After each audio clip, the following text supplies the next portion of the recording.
Hello moi-même, bonjour à toi auditeur, bonjour à tous, Stéphanie Freitag. Je suis très heureuse de vous retrouver dans mon émission. Dans mes capsules pleines d'amour, mes invités viennent nous livrer quelques-uns de leurs secrets pour s'aimer pleinement et profiter pleinement de la vie. Aujourd'hui, j'ai la joie de recevoir Romy Malbroucou. Bonjour Romy. Bonjour Stéphanie et bonjour à vous qui nous écoutez.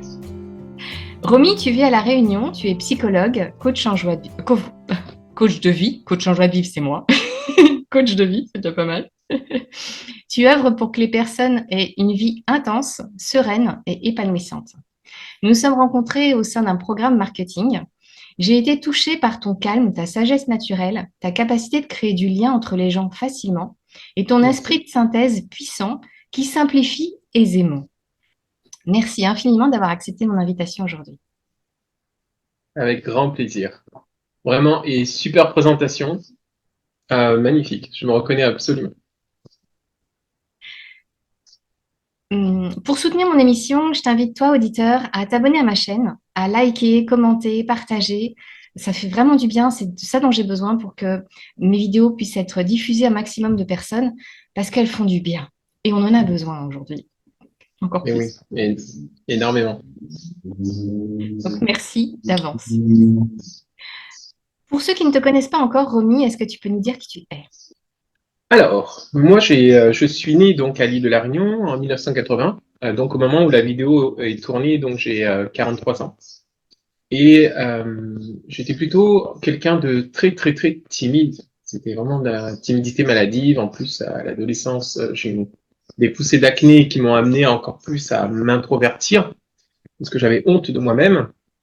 Et tout ça, en m'introvertissant, du coup, j'étais beaucoup dans l'analyse, la recherche de moi-même, la compréhension, et c'est naturellement en terminale que la prof de philo nous a parlé de Freud. On avait des articles à lire sur Freud, et puis là, je me suis dit, et c'est possible alors de faire un métier où on travaille en fait sur soi. Et naturellement, je me suis inscrit en fait après en psycho. Je suis allé à Toulouse pour faire mes études. J'ai adoré en fait la ville, la mentalité des gens. C'était une ville étudiante, donc il y avait beaucoup de jeunes. J'ai adoré ça. Qu'est-ce qui t'a Et, passionné dans la psychologie? comment? Qu'est-ce qui t'a passionné dans la psychologie? Ah, ce qui m'a passionné dans la psychologie, c'est la découverte du fonctionnement humain et surtout le fait de se dire qu'on peut changer si on le souhaite. Voilà, c'est vraiment ça, notre capacité. L'être humain a une capacité incroyable en fait d'adaptation, de changement, d'évolution. Et très souvent, ce que j'ai pu apprendre en psychologie, c'est que quand tu résistes au changement, c'est là qu'apparaissent en fait les problèmes. C'est là qu'apparaissent les névroses, les psychoses, les souffrances. Voilà, ça c'est une des grandes leçons que j'ai pu apprendre. Et aussi la deuxième leçon, c'est que en parler, lorsque tu te livres à quelqu'un, tu te délivres. C'est Et c'est pour puissant. ça que je passe du temps à lire des livres. Voilà. Donc, je t'ai coupé, tu étais sur tes études à Toulouse. Alors, non, tu m'as... Oui, je pense avoir Et comment clôturé tu es là-dessus. revenu à Oui, La Réunion, du coup, après tes oui. études, c'est ça? Alors, je vais raconter l'histoire. Alors, ce qui s'est passé, en fait, c'est que comme je savais que j'allais rentrer à La Réunion, après, je me dis, si tu rentres à La Réunion, donc à 23 ans, c'est jeune. Euh, mais ce que j'ai pu m'apercevoir, c'est que les études en psycho te forment à devenir plus chercheur qu'à devenir thérapeute. Et moi, ce que je voulais, c'était de faire de la psychologie clinique, de la thérapie. Donc, j'en ai profité, en fait, lors de ma quatrième année pour me former à des thérapies comme la PNL, l'énéagramme, l'hypnose, qu'est-ce que j'ai fait d'autre? Les thérapies cognitivo-comportementales, tout ça en fait dans le but de apporter des changements en fait à l'être humain. Et j'ai terminé par une formation en communication non violente, en CNV, et là franchement ça a été la révélation. Franchement, je suis rentré à La Réunion, j'étais plein d'enthousiasme, j'avais envie de transmettre, de répandre en fait cette entre guillemets bonne parole de la CNV partout. Tu as Parce pu qu'à La Réunion, rencontrer on a Marshall vraiment un... Rosenberg? Pardon? Tu as pu rencontrer Marshall Rosenberg? À travers ses livres. Mais il a très mal fini, Marshall. Je crois qu'il est... Voilà, c'est ça. Non, j'ai pas eu l'occasion de le rencontrer, mais vraiment, ce qu'il dit dans ses bouquins, c'est vraiment... Pour moi, c'est une manière de communiquer qui nous relie au cœur. Et on en a besoin, hein, Stéphanie. Je suis Et... formée aussi à la CNV, j'adore. Ouais, ouais, ouais, je le sens, ça se voit dans ce que tu partages. Et voilà, on en a besoin en fait. On a besoin. Je crois que le monde est en train vraiment. On est dans une ère de la communication et on s'aperçoit qu'on ne sait pas communiquer. On ne sait pas en fait exprimer, faire en sorte que notre intention profonde, qui est positive, puisse être perçue par l'autre de manière positive, parce qu'il y a des schémas de pensée, il y a des croyances que l'on a qui parasitent en fait la communication. Et lorsqu'on s'intéresse vraiment à la CNV, il y a vraiment des... C'est incroyable le nombre de personnes en fait qui ont participé au stage que j'ai pu animer à La Réunion et qui ont changé leur vie, qui ont transformé leur vie parce que elles étaient beaucoup plus connectées à elles-mêmes, à leurs envies, à leurs élans. Donc vraiment, c'était un coup de cœur en fait. Voilà. Comment t'es revenue à La Réunion? Alors, quand je suis revenu à La Réunion, c'était en 2008. Je suis revenu à La Réunion un peu déprimé euh, parce que euh, parce que je m'étais lancé un défi à Toulouse quand j'étais à Toulouse. C'était pour voir. J'ai lancé en fait mon cabinet et je pensais que j'allais réussir et je me rends compte aujourd'hui à quel point j'ai eu de la chance parce que j'ai juste installé mon cabinet et ça a marché pendant 2 ans et puis après j'ai plus de clients et ça c'est dingue parce qu'en fait j'avais même pas communiqué, j'avais pas fait de communication, rien et donc mon entreprise après voilà, ça a commencé un petit peu à être très douloureux pour moi. Et là, j'ai commencé à animer des conférences en fait à Toulouse. Et puis les gens ont commencé à venir, mais il n'y avait pas assez en fait pour que ça marche. Donc je suis revenu à La Réunion. Et puis j'ai travaillé en tant que conseiller d'orientation psychologue. Et puis au bout de 2 ans, le libéral m'a appelé à nouveau, donc je me suis remis à mon compte. Et donc ça fait depuis 2007 pardon, que que je suis installé. Ça a été Voilà. quoi les trois grandes réalisations de ta vie dont tu sens de la fierté ou de la gratitude aujourd'hui? Alors les trois grandes réalisations pour moi, ça a été j'ai un jour en fait une amie euh, qui est venue me voir pour me dire qu'elle avait envie d'organiser. Alors je sais pas si tu connais ou vous connaissez en fait le Jardin des Possibles. C'est un lieu en France où les gens viennent et chacun en fait il y a des stands un peu comme voilà, c'est un événement où il y a plein de chapiteaux, plein de stands différents et chacun sous ces stands partage leur passion. C'est-à-dire par exemple, tu es doué à la couture, ben voilà, t'es pas professionnel, mais tu as envie de partager avec ton cœur cette passion. Et donc, elle est arrivée avec ce projet-là où chacun partage ses passions, chacun cultive ses passions, et on a appelé ça d'ailleurs, on a créé un événement. Donc, elle est venue parce qu'elle voulait mettre en place cet événement-là, mais elle ne savait pas comment structurer les choses, etc. Donc, moi, ce que j'adore faire, c'est de prendre les rêves des gens et ensuite les aider en fait à concrétiser, à mettre ça dans la matière. Et du coup, donc elle est venue, Anne, et on a mis tout ça en place, on a réalisé, j'adore concrétiser des choses, accomplir des choses. On l'a réalisé et aujourd'hui encore, hein, je crois que ça fait une dizaine d'années, peut-être plus. Ben voilà, moi j'aime bien impulser des choses, après je me retire. Et ça fait 10 ans en fait que voilà, les gens viennent à La Réunion pour découvrir les passions des uns et des autres. Et c'est juste merveilleux. Donc ça, c'est une première grande réalisation. La deuxième, c'est une amie, pareil, qui va me voir parce que elle a vu le film Demain. Je sais pas si tu... Oui, Ouais, tu connais. j'ai participé à son financement, aux deux d'ailleurs. Ah ouais, Ouais, j'ai adoré. ok. Et du coup, elle vient me voir en me disant, ouais, il faut qu'on fasse un truc à La Réunion. Euh, et je lui dis, bah écoute, ouais, ok, mettons ça en place. Et du coup, on a créé une association qui s'appelle Zordi pour demain, donc c'est en créole.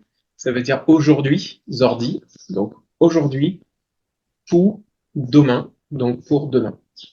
Et, euh, et voilà, et voilà, c'est encore, il y a eu plein de choses qui ont été mises en place pour sensibiliser les Réunionnais à l'écologie, et ouais, c'est juste merveilleux. Et puis la troisième réalisation, pareil, c'est une cliente qui est venue vers moi parce qu'elle n'en pouvait plus de son travail, elle était salariée, elle était leader dans l'âme, mais elle faisait le choix de se soumettre en fait à sa hiérarchie et elle avait fait 3 burn-out tellement c'était douloureux pour elle. Et elle vient me voir et puis elle me dit, Romy, j'ai un projet, voilà, ça s'appelle une seconde vie, parce que j'aimerais m'offrir en fait une seconde vie, et j'aimerais offrir aux gens une seconde vie, j'aimerais aussi offrir aux objets une seconde vie. Et elle m'a dit, voilà, j'aimerais créer un lieu, un espace de coworking spécial pour les thérapeutes, où il y aura des conférences régulières, où il y aura des consultations, où il y aura des... Et, euh, Et je l'ai aidé à mettre ça en place. Et quand c'est mis en place, bon, ça existe toujours aujourd'hui. C'est juste, voilà, ça permet vraiment aux thérapeutes de se connaître, de rencontrer d'autres personnes. Enfin, c'est un lieu qui est mis à leur disposition. C'est juste top. Et puis, il y a eu un autre projet similaire d'une personne qui avait la même idée. Comme quoi, hein, tu vois, on reçoit les informations en même temps. Et là, ce qui s'est passé, c'est que, ouais, bah, voilà, elle est venue vers moi pour faire un business plan, etc. Et ça s'est réalisé. Donc voilà, je, je me dis que aujourd'hui, c'est vraiment à travers un projet qu'on peut se réaliser. La réalisation de soi passe par la réalisation en fait de ces projets. Voilà ce que je peux te partager par rapport à ça. Wow, super, merci. C'est intéressant? Ça a été quoi les étapes un peu difficiles? Parce que pour que ça devienne des réalisations, c'est que ça n'a pas été finger in the nose, super facile. Là, c'est qu'il y a eu des étapes en fait qui ont marqué une importance particulière pour toi. Est-ce que tu peux nous en dévoiler quelques-unes? Oui, bien sûr. Euh, alors, avec la dernière, une étape difficile, ça a été le business plan.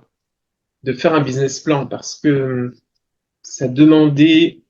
Moi, j'aime beaucoup l'action et le business plan, au contraire, ça demande un temps où tu dois réfléchir.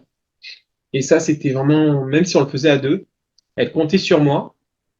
Et du coup, c'est moi qui ai rédigé le projet et ça, franchement, ça n'a pas été. J'ai pas trouvé ça fun en fait. C'était pas agréable, mais il fallait au bout. Pour moi, c'était plus important d'aller au bout du projet. Donc avec la dernière, c'était ça. Ensuite, avec la première, par rapport à jardiner ses passions, cet événement-là, le plus dur, ça a été pour moi de me retirer du projet. Ça a été de me retirer du projet en fait et juste d'assumer que je suis pas quelqu'un qui je suis pas quelqu'un qui soutient en fait. Je suis quelqu'un en fait qui impulse, qui crée, qui met en place. Et donc j'étais resté. Donc là, il y a eu déjà plus d'une vingtaine d'événements. Moi, j'ai participé au premier événement, au deuxième, et après, à l'intérieur de moi, il y avait plus de sens, en fait. Il y avait plus de, ça me parlait plus parce que j'avais envie de créer de nouveaux projets, de mettre en place de nouveaux projets. Et puis, il y a eu donc l'association Zordi pour demain. Et là, je crois que le plus dur, c'était cette question d'argent, en fait. Parce que on faisait tout de manière bénévole. Mais il n'y avait pas de trésor en fait. Chacun prenait sur ses deniers personnels. Et le truc, c'est qu'à un moment donné, voilà, on a d'autres priorités, on peut plus financer et l'association, il faut qu'elle roule. Donc ça, c'était pas évident en fait. Voilà, c'est pas évident, d'autant qu'à l'époque, j'étais pas aussi autant dans l'abondance en fait qu'aujourd'hui. et que voilà, mes priorités n'étaient pas de gagner de l'argent à l'époque, mais juste de rencontrer des gens, de passer de bons moments ensemble. Et aujourd'hui, c'est toujours le cas, sauf que quand même, je m'aperçois que c'est important en On fait. en a besoin. C'est comme un pouvoir Ouais, d'achat. C'est pas pour rien que ça s'appelle c'est un ça. pouvoir. C'est qu'avec ça, ben, on se crée en fait. C'est comme ça qu'on peut acheter des choses bio. C'est comme ça qu'on peut acheter Ouais. des choses écologiques, locales. Enfin voilà, on a besoin en fait de ça. C'est Mm. essentiel. Bah ouais, Et en même temps, c'est c'est ça. une bonne chose parce que si on revient à la source de ce que c'est que l'argent, avant l'argent, c'était du troc et si Mm. tu n'avais pas ce que l'autre avait besoin, bah, tu ne pouvais pas Mm. l'échanger. Donc ça a Mais ouais, fluidifié quand même vachement les échanges et tout. Alors derrière, il y a eu du contrôle sur ça, mais oui, on revient à la source même de ce que c'est que le pouvoir de l'argent, c'est quelque chose de sain. c'est lent, hein. Excellent. Hum, Est-ce que ta sensibilité a été difficile dans ta vie? Est-ce que tu peux dire qu'aujourd'hui, ça en est devenu une force? Tu nous parlais tout à l'heure de ton adolescence qui a été difficile, le Mhm. fait que tu étais timide, que ça t'a développé ta capacité d'introspection. Euh, mais est-ce que tu peux nous en dire plus? Oui, bien sûr. Alors, la sensibilité se manifestait surtout par rapport à... J'étais dans une recherche, en fait, d'amour, très souvent. Et du coup, dès qu'on me parlait mal, waouh, ça réagissait. Enfin, c'est pas dès qu'on me parlait mal, c'est dès qu'on me parlait avec une énergie qui était autre que l'amour, voilà, ça me rendait triste. Je culpabilisais, j'avais tendance à vraiment me faire du souci pour ce que les autres peuvent penser de moi. J'étais vraiment que là-dedans, en fait. Et puis, à en vouloir aux autres, à, d'être, de pas être dans le monde de bisounours dans lequel j'étais. Voilà. À pas comprendre pourquoi la violence existe, à pas comprendre pourquoi la froideur existe dans les relations, à pas comprendre que les gens puissent se disputer. Tout ça, c'était vraiment des choses avec l'hypersensibilité que j'avais. C'était vraiment des choses en fait pour moi que j'avais du mal à comprendre en fait et je captais tout en fait, toutes les. J'avais une tante notamment qui était beaucoup dans une forme de rapport incestuel avec moi où elle me trouvait mignon, mais c'était, enfin, au niveau des énergies, je me sentais, comment dire, je me sentais, comment dire ça en fait? Je me sentais désiré, mais voilà, enfin, comme si elle voulait me manger. Il y avait ce truc-là en fait qui était là souvent, et du coup, je n'osais pas dire. Comme j'étais timide, je disais pas, et pour moi, c'était normal de rien dire. Et puis, bah, petit à petit, en fait, je me suis aperçu que ces études en psycho, c'était vraiment la meilleure chose pour moi, parce que ça m'a permis de comprendre en fait tout ce que je vivais à l'intérieur. Je comprenais pas, et les études de psycho m'ont permis de mettre du sens par rapport à tout ce que je vivais. Et aujourd'hui, je suis très heureux de pouvoir avoir ce privilège d'aider les gens à mettre des mots aussi sur ce qu'ils ressentent, sur ce qui se passe. Là, notamment hier, j'ai reçu une maman qui se donne à fond dans son travail et qui est critiquée par ses deux filles. Et, les discussions sont censées être bienveillantes selon elle, mais ça génère de la violence de l'autre côté. Et donc, voilà, pouvoir capter tout ça, pouvoir lui dire, lui renvoyer que non, c'est pas si bienveillant que ça et regarde pourquoi. Et surtout que, comme il y a le lien de confiance, la personne, en fait, m'écoute et que ça fasse tilt à la fin où elle me dise, waouh, j'ai capté beaucoup de choses, en fait, dans la séance, c'était riche. Et ben voilà, ça c'est super touchant. Et aujourd'hui, mon intuition, mon empathie s'est développée. Donc mon intuition aussi. Je suis plus en réaction par rapport à l'environnement. Je prends les messages. S'il y a des messages que je reçois que je veux pas en fait traiter, ben je mets de côté. Mais si j'ai envie de les traiter, ben à ce moment-là, je prends dans un coin et puis j'analyse. Voilà un petit peu comment je procède aujourd'hui. Et c'est vrai que Je disais à un de mes meilleurs amis ce matin, parce qu'on s'est vu ce matin, à quel point j'ai l'impression de vivre ma meilleure vie quoi, en ce moment. Tout est serein, tout est calme à l'intérieur. Si j'ai envie de mettre un petit coup de pression, ben, je génère de l'enthousiasme, de la motivation. Enfin, je sais pas comment dire, tout se passe. Bon, je crois beaucoup en la loi d'attraction aussi, et tout se passe de manière fluide en fait. Et Moi, là récemment, passé 10 ans oui, dans dis-moi. le Sangha tibétaine, j'ai étudié les enseignements du Bouddha. Et Oui. il y a un enseignement qui est très lié à la loi d'attraction, c'est tout ce que tu ressens, tu l'attires. Donc si à l'intérieur de Mm. toi, tu ressens de la sérénité, de l'harmonie, tu vas attirer ça dans ta vie. C'est en ça, c'est que cette loi d'attraction, c'est tout ce que tu ressens, tu l'attires. Donc si ce qui est extérieur, ça ne te plaît pas, c'est que tu l'as ressenti à l'intérieur de toi. Il y a un truc qui a fait Ouais, aimant et qui a attiré ça dans ta vie. Alors, de façon exact. intellectuelle, c'est pas forcément facile à analyser, mais ça veut dire aussi que tu as le pouvoir. Si ça te plaît pas ce qui arrive, c'est que le pouvoir, il est en toi, c'est pas la faute des autres. C'est que la solution, elle est en toi. Et ça, c'est hyper puissant, ça redonne de la confiance, parce qu'on a la main sur ce qui est en nous, mais pas à l'extérieur. C'est pas toujours évident d'avoir la main sur tout ce qui est en nous, mais déjà un peu Ouais, c'est plus clair. que ce qui est à l'extérieur. Mais ouais, mais c'est absolument ça en fait, et on n'en a pas forcément conscience. C'est vraiment en fait un truc à se rappeler tous les jours, tu vois, parce qu'on peut très vite oublier et basculer dans la victimisation, la culpabilisation. Ça Nous, ne sert pas en fait. C'est pas utile. nous être imparfaits, et c'est parfait. Et d'ailleurs, dans notre société, beaucoup d'entre nous ont du mal à s'aimer pour tout l'être parfaitement imparfait qu'ils sont.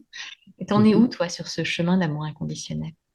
Ah, je suis toujours sur ce chemin et je pense que jusqu'à la fin de ma vie, je serai là. Et c'est vrai que donc j'ai 43 ans aujourd'hui, mais j'ai vraiment commencé à m'aimer à l'âge de 31 ans. Voilà. Donc ça fait finalement que ouais, ça fait pas beaucoup de temps. Ça fait quoi? Je suis pas très devant calcul mental. Donc ça fait que 12 ans. J'ai 12 ans. J'ai 12 ans d'amour de moi, d'apprentissage. Parce que pour moi, en fait, s'aimer, c'est apprendre, se reparent, faire un travail de reparentage en fait par rapport à soi. C'est vraiment de redevenir en fait son propre parent, sa propre maman. C'est tout ce que ma mère ne me donnait pas. Comment est-ce que je peux me le donner aujourd'hui?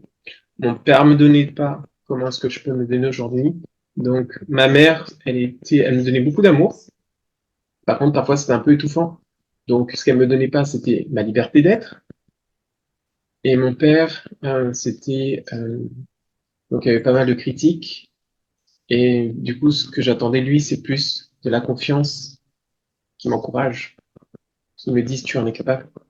Et donc, bah, c'est ce que je fais avec moi aujourd'hui. Et franchement, je kiffe ma vie. Vraiment, à partir du moment où tu t'aimes, la vie, elle change. C'est juste incroyable. Où tu prends soin de toi, où tu t'engages chaque jour à prendre soin de toi. Si à un moment donné, tu es mal, tu prends le soin d'écouter tes émotions, tu prends le soin de... C'est juste...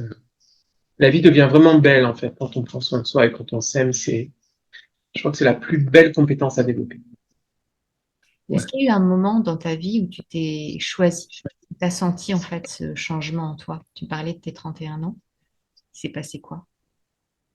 Alors, à mes 31 ans, il s'est passé un truc qui a changé ma relation, ma perception de choses. C'est que ma sœur s'est mariée.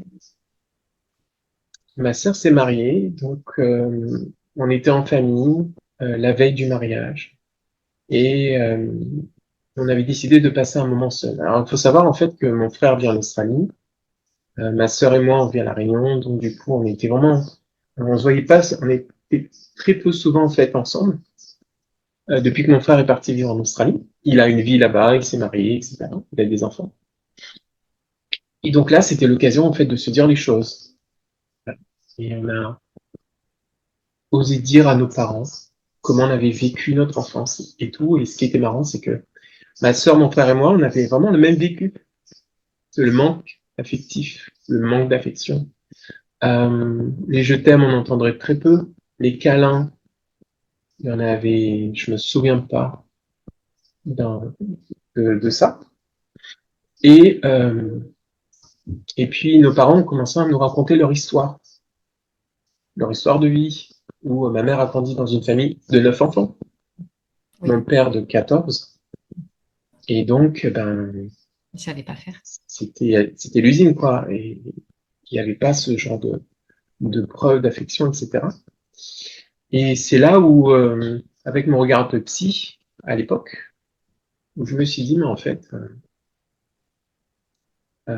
c'est important d'accepter, en fait, le vécu qu'ils ont eu.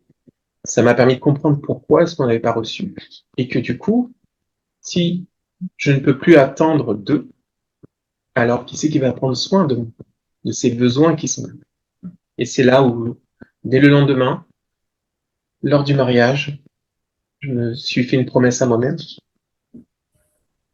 c'est de m'aimer pour le meilleur et pour le pire. Tu t'es dit oui à toi-même. Oh, c'est beau. Je me suis dit oui à moi-même. Épouse. Ah, Jusqu'à ce que la mort me sépare de vous. bon, on sait pas ce qu'il y a après, donc Non, non, non. ah, c'est chouette. Et ça me Donc voilà. tu connais les 5 langages de l'amour? Oui, Ouais. Et donc, ouais, les enfants ont tendance à attendre certaines choses de leurs parents, et ça se trouve, leurs parents leur donnent de l'amour, mais pas de la manière que eux l'attendent.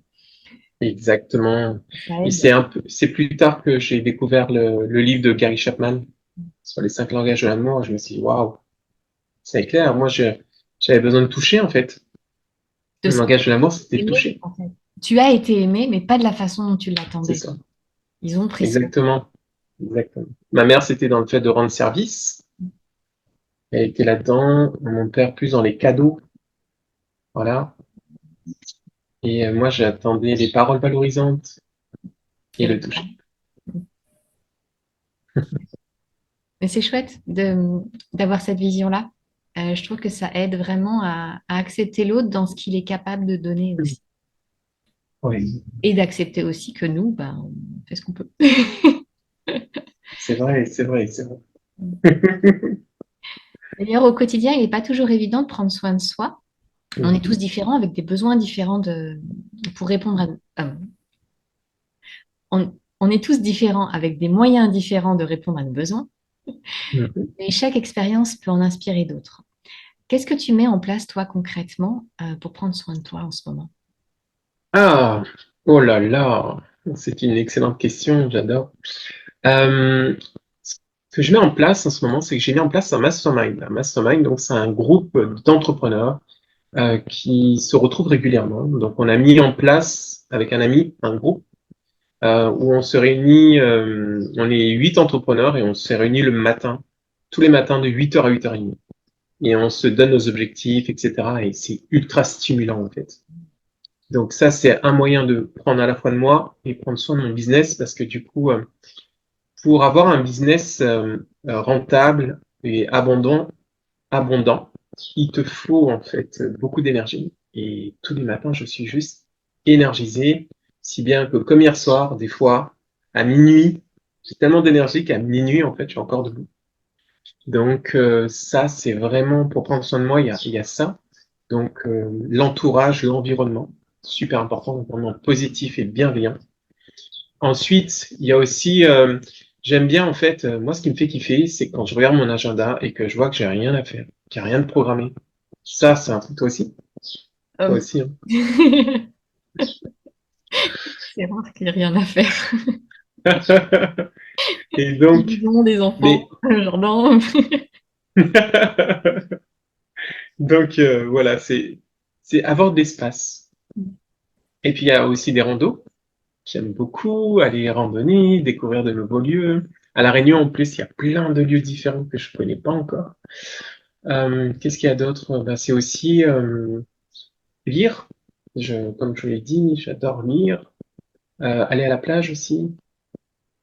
Ça, c'est me baigner, c'est vraiment un truc. Danser aussi. Et, euh, et puis aller dans des espaces de coworking comme j'ai été ce matin. Ça, c'est vraiment des choses qui me font du bien. Comment tu cultives ton estime de toi malgré les critiques publiques ou privées maintenant que tu es sur les réseaux sociaux? que tu es face à tout ça. Et puis aussi, plus dans ton business ou même dans ta vie personnelle, par rapport au raté, au truc qui fonctionne pas comme tu avais prévu. Ah, alors, il y a eu vraiment une différence entre avant et après, parce que avant, dès que j'avais une critique, je me mettais sur le réseau, je donnais mon message, et dès qu'il y avait une critique, déprime totale, en fait. C'est dépression, découragement. Et puis, j'ai fait ça plusieurs fois, j'ai eu vraiment des critiques ultra dures, notamment sur YouTube. Et après, je me suis dit, mais Romy, au final, tu donnes un petit peu le bâton pour te faire battre. C'est pas forcément parce que tu te rends visible, mais c'est par rapport à ce que tu dis. Si tu dis des choses qui n'apportent pas aux personnes qui écoutent, bah, c'est normal en fait, que tu reçoives des critiques. Donc, apprends à mieux connaître les besoins des gens et parle un langage qui leur parle en fait. Parle avec ton cœur. On est tous des êtres humains, donc raconte ce qui te rend triste, raconte ce qui tes forces, tes erreurs en fait, et voilà. Et puis accepte que le fait d'être critiqué est le signe que tu es sur la voie du succès. Ouais. Et aujourd'hui, voilà, je peux faire jusqu'à 4, 5 vidéos par jour où où je me monte sur les réseaux parce que voilà, il y a plus cette peur en fait. Il y a plus cette peur des critiques parce que, comme on dit, hein, le plus grand ennemi, c'est nous-mêmes. C'est les pires critiques. C'est parce que je lisais, hein, même si vraiment c'était dur, mais c'était ce que je me disais à l'intérieur. Et aujourd'hui, ben voilà, avec ce travail sur l'amour de soi, c'est ben non, j'ai vraiment envie de m'aimer. Donc je détecte tous les moments où il n'y a pas d'amour en fait dans ce que je me dis à moi-même en ce moment, Est-ce que tu ou sens une dans les différence attitudes que je peux entre avoir. les critiques privées et celles qui sont publiques? Est-ce que comment je cultive mon estime de moi malgré les En fait, critiques publiques ou qu'est-ce privées? qu'est-ce que tu sens comme différence entre les critiques publiques, Ouais. donc de parfaits inconnus, et les critiques privées de personnes que tu connais? Alors c'est très rare les critiques privées en fait que je reçois. Ça va plus être vécu pour moi comme du feedback. La personne me donne un conseil pour améliorer les choses.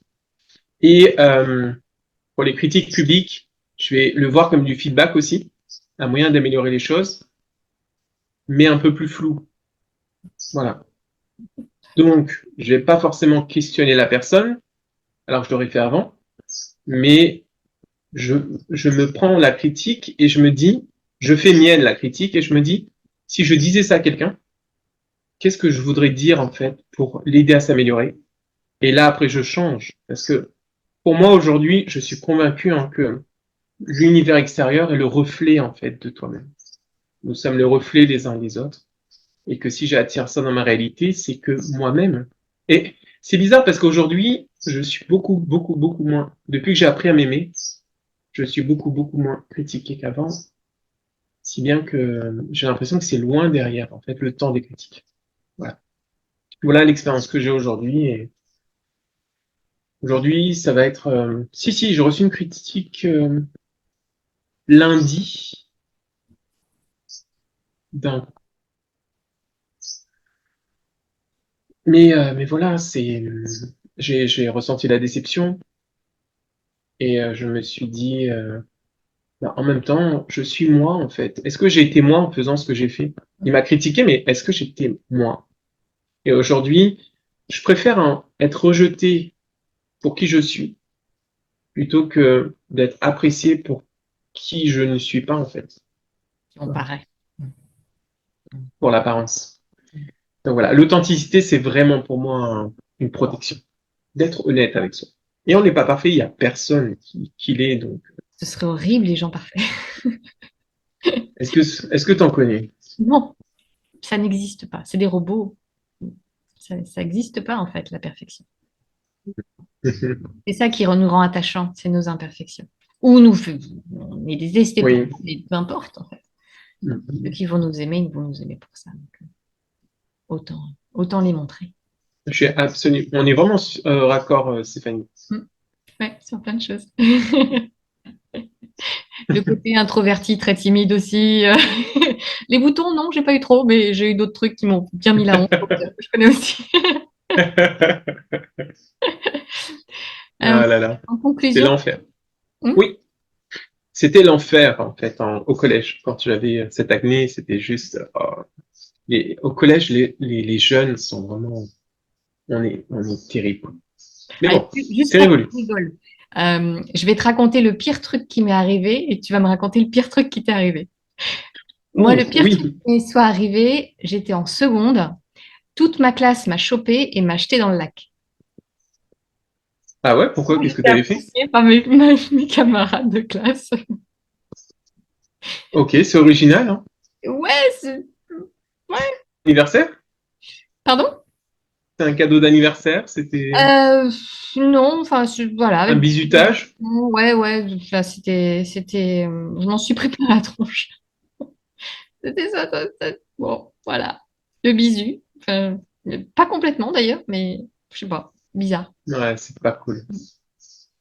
C'est pas Et cool. toi? Moi, la chose qui m'est arrivée, c'est que j'étais secrètement amoureux d'une fille. Et avec un copain, en fait, voilà, on était assez proches. Yannick, qui s'appelle. Et donc, je lui dis que hein, je suis amoureux là. Et, et il me dit, ouais, bah vas-y, mais montre-moi qui c'est. Donc, du coup, on traverse la cour de récréation. Et puis, je lui dis, voilà, c'est elle. Donc, on se rapproche. Mais on se met, en fait, elles sont là. Elle est là, adossée contre le mur. Et là, il y a un mur. Et nous, on est de ce côté-là. On est arrivé par là. On l'a vu. Je lui ai montré. Et il m'a dit, viens, on va se rapprocher et tout. Je lui ai dit, ouais, cool. On va écouter ce qu'elles ont à dire. En fait, c'était un piège. Hmm. C'était un piège. Dès qu'on est arrivé là-bas, il m'a poussé. Et j'étais là devant la personne. Et puis, j'ai paniqué. J'ai commencé à parler comme un rappeur. Alors, j'étais fan du Prince de Bel-Air à l'époque. Du coup, je commençais je sais pas ce qui s'est passé. Et c'était la honte. J'ai eu la honte de ma vie. Je suis parti. Et au final, bon, elle, on s'est retrouvés après pour prendre le bus le soir. Et ben, elle m'avait dit que j'avais été drôle et rigolo et elle avait apprécié ce moment. Voilà. Donc, de la honte, mais finalement. Mais finalement, ouais. Mais bon, il s'est rien passé. Mais à l'époque, je vivais dans mes rêves en fait. Moi, ce qui était beau, c'était les histoires d'amour que je me racontais dans ma tête. C'est pas la réalité. Voilà. C'est parfait dans Toi la tête aussi? aussi. Ouais. Ah, moi, je racontais des histoires aux écureuils quand j'étais petite. Alors, tu vois, Ah, je faisais des pièces de théâtre ouais. aux écureuils. C'est mignon les écureuils. Allez, en conclusion, quel secret la vie t'a appris que tu aimerais léguer à ce monde? Pour moi, le plus grand secret, vraiment, c'est euh, d'avoir cette conscience que, au travers de nos pensées, au travers de nos émotions, au travers de ce que l'on dit, nos paroles et nos actions, nous créons en fait notre réalité. Et d'avoir fermement cette conscience que s'il y a une chose dans ta réalité qui te déplaît, c'est pas au niveau de la réalité que tu dois changer en fait, parce que ça va revenir, bien ça va être difficile, mais tu dois changer quelque chose à l'intérieur de toi en fait, au niveau de ta pensée, au niveau de ta perception, au niveau de ce que tu dis, au niveau de tes actions, c'est là que tu dois changer. Et c'est pas, voilà. Moi, quand il y a des personnes en fait qui viennent vers moi en colère parce qu'ils ont un truc à me dire, ben je me remets en question. Qu'est-ce qui fait que j'attire à moi une personne en colère? Certainement parce que moi je vibre de la colère.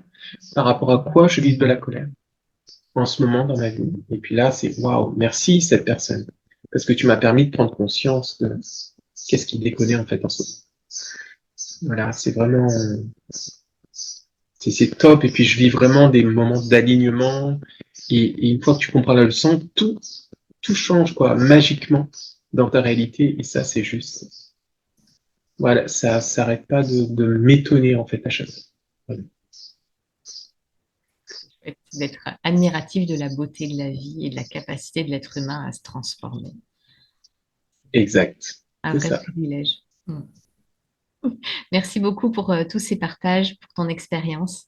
J'espère sincèrement que toi, auditeur, tu profites de toutes ces clés et que ça t'apporte des outils pour ton propre chemin, des exemples, des endroits pour te raccrocher, de la sagesse, enfin tout ce qui peut être utile pour t'aimer encore davantage.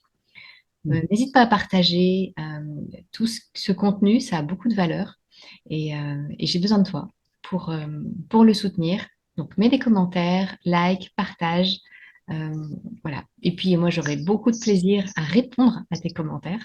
Je lis tous les commentaires. Mes interviewés lisent aussi les commentaires. Donc, allez-y, profitez-en. Vous nous avez sous la main. Romy, je te souhaite une très, très belle continuation dans tous tes projets. Où est-ce qu'on peut te retrouver en Merci. ce moment? Alors, moi, je suis essentiellement présent sur Facebook, donc sur mon profil Facebook. J'ai aussi un groupe privé, donc qui est accessible, pardon, depuis mon profil Facebook, où j'accompagne les gens, c'est gratuit, à, à mettre des transformations en fait dans leur vie, à changer en fait des aspects de leur vie.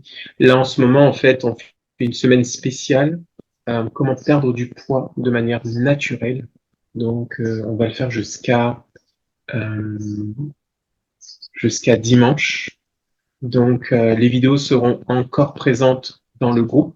Donc, si tu es intéressé en fait par comment comprendre en fait ces schémas psychologiques, ces schémas de pensée, comment les changer euh, pour avoir une vie meilleure, écoute, n'hésite pas en fait, rejoins-moi dans le groupe, rejoins-nous dans le groupe.